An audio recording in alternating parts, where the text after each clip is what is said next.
Number system जो है मैं आपको बहुत बेसिक से पढ़ाऊंगा। ये आपको हर एक एग्जाम में, किसी भी आपके वनडे एग्जाम में बहुत इंपॉर्टेंट रोल निभाता है।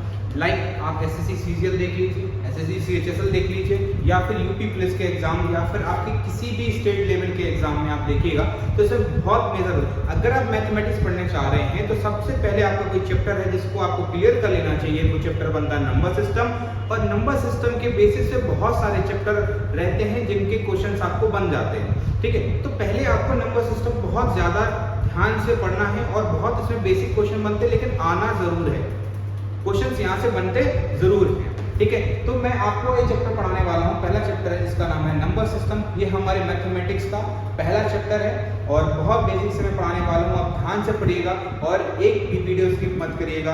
आराम से मैं एक एक स्टेप बाय स्टेप आपको बहुत आराम से पढ़ाने वाला हूँ। ठीक है, ठीक है दोस्तों, तो शुरू करते हैं नंबर सिस्टम। तो अगर कोई आपसे पूछता है कि नंबर्स क्या होते हैं, नंबर्स क्या होते हैं, तो आप क्या बताएंगे?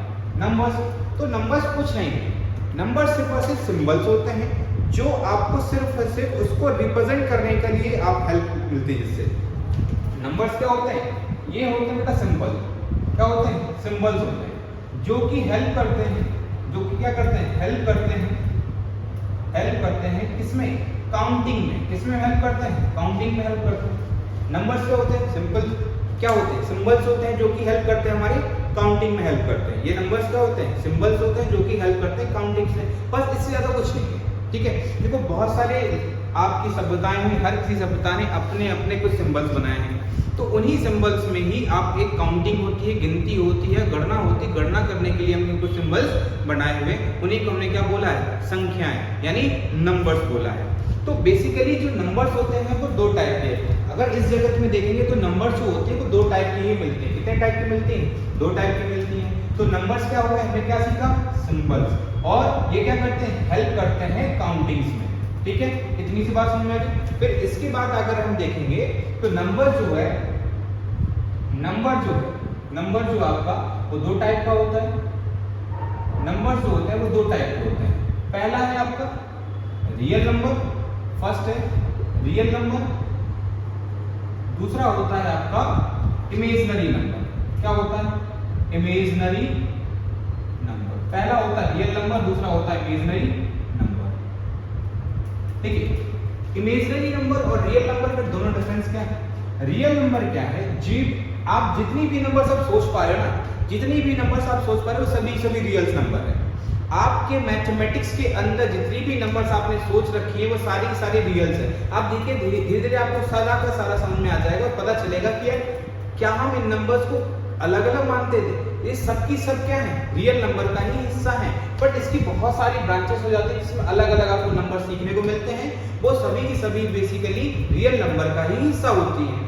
इमेजिनरी नंबर आपके सिलेबस में नहीं होती है, क्योंकि ये आपके सिलेबस में एक क्लास 11 में एक चैप्टर होता है जिसको बोलते हैं कॉम्प्लेक्स नंबर। उसके अंदर इसको ज्यादातर प्रयोग में लाया जाता है। लेकिन आपके वनडे एग्जाम में सिलेबस में आता है वो आता है सिर्फ और सिर्फ रियल नंबर। ठीक है, तो रियल नंबर जो होती है वो आप जितने भी नंबर सोच पा रहे हो सारी रियल नंबर है। फॉर एग्जाम्पल माइनस इनफाइनाइट से आप जीरो होते हुए प्लस इनफाइनाइट जितनी भी नंबर आप सोच पा रहे हो सभी क्या है? Real number. क्या सर इसके अंदर आपकी पॉइंट्स वाली आ सकती है, यानी दशमलव संख्या आ सकती है? बिल्कुल आ सकती है। क्या इसके अंदर माइनस नेगेटिव वाली या पॉजिटिव वाली संख्या आ सकती है? बिल्कुल आ सकती है। क्या सर इसके अंदर आपकी डिजिट के फॉर्म में आ सकती है? बिल्कुल आ सकती है। डिजिट तो होती है ना नंबर, सिंपल सी बात है। क्या इसमें आप कह सकते हो जितनी भी हम नंबर सोच रहे हैं सर कि अब सारी उसमें होंगी? बिल्कुल, सारी की सारी नंबर्स किसके अंदर होंगी? रियल नंबर के अंदर ही होंगी। और सर इमेजिनरी नंबर क्या है? बेटा जिन नंबर के बारे में हम सोच नहीं पा रहे हैं वही की वही क्या है? इमेजिनरी है। जिस नंबर के बारे में हमने सोच ही नहीं पाया वो क्या है? इमेजिनरी है। सर ये नंबर आज तक तो मैंने देखे नहीं, मैं आपको दिखाऊंगा। ठीक है, चलिए रियल नंबर क्या हो सकती है? ये कैन बी पॉजिटिव भी हो सकती है, can be positive, can be zero, can be zero, can be negative, और डेसिमल भी हो सकती है। डेफिनेटली डेसिमल भी हो सकती है, डेसिमल भी हो सकती है। ये सारे फॉर्म इसके सारे के सारे क्या है? रियल नंबर के। सर इमेजिनरी नंबर क्या होता है? इमेजिनरी नंबर जो होता है वो होता है अगर कोई नंबर आपने रूट के अंदर देखा, और रूट के अंदर कोई वैल्यू नेगेटिव में लिखी हुई है कुछ इस तरह। रूट के अंदर आपने कोई नंबर देखा और वो क्या है नेगेटिव में लिखा हुआ है, तो वो नंबर क्या हो जाएगा इमेजिनरी। सर कैसे कह सकते हो आप इमेजिनरी? तो बेटा मैं थोड़ा सा आपको कॉम्प्लेक्स नंबर में आप समझाता हूँ। कॉम्प्लेक्स नंबर जो 11th क्लास का सिलेबस में आता है उसमें भी बताते हैं कि एक होता है आयोटा, इसको बोलते हैं, इसको क्या बोलते हैं आयोटा। आयोटा का मतलब जो इमेजिनरी नंबर को डिनोट करता है उसको बोलते हैं आयोटा। आयोटा का स्क्वायर होता है -1। क्या होता है -1। आयोटा का स्क्वायर होता है -1। आयोटा का स्क्वायर -1 होता है, तो हम यहाँ पर √2 के अंदर क्या हम इसको कुछ इस तरह लिख सकते हैं? बिल्कुल लिख सकते हैं, इस तरह लिखा हमने।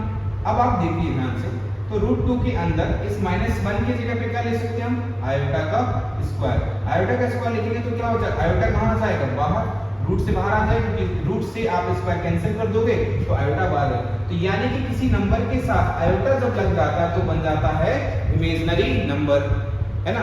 लेकिन अकेला अगर रूट लिखा हुआ है, अकेला √2 लिखा हुआ है, तो ये इमेजिनरी नंबर नहीं होगा, क्योंकि इसकी एग्जैक्ट वैल्यू होती है 1.414। ये वैल्यू